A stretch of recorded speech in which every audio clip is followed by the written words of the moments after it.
Talk about the Farber research. What motivated you to become involved in that? Well, I lost my mother to cancer. I was just 20. She was 47. And of course, in 1957, they didn't know a lot about cancer. And in fact, it was kind of taboo to even have the illness. People thought they could catch it. They didn't understand it. Even, I mean, medical professions did not understand it. So it's very lonely. It was very lonely. Today, thank goodness, people can talk about their illnesses. And but in those days, like I say, you just didn't. And it was hard being a 20-year-old, losing her mother, knowing I still needed her, to be able to not to be able to do anything. And there wasn't anything I could do.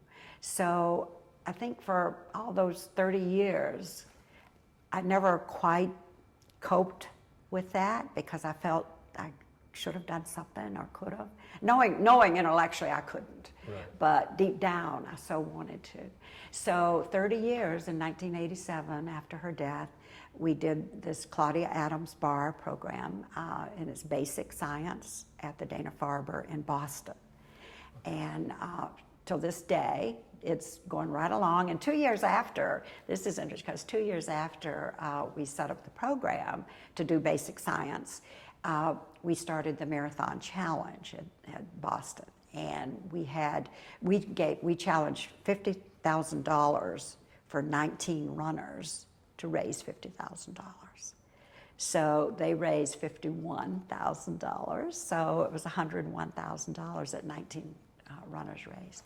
We just had our 24th running this April of 2013 and raised almost $6 million. And at this point, over all the years, $60 million, all going to basic science. And that program, which is interesting too, it supports young investigators who the NIH won't support because they want to know what you've done. What have you accomplished? Mm-hmm. Well, they haven't accomplished anything.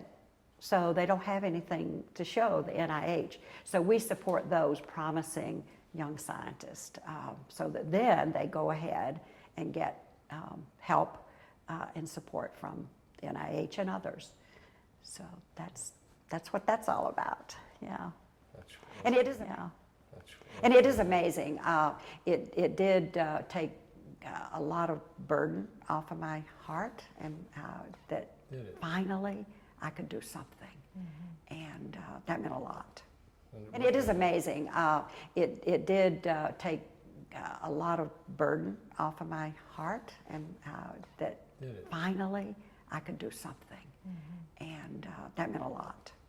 So have you ever had anybody come and thank you for the work that you've done towards that? Oh, absolutely.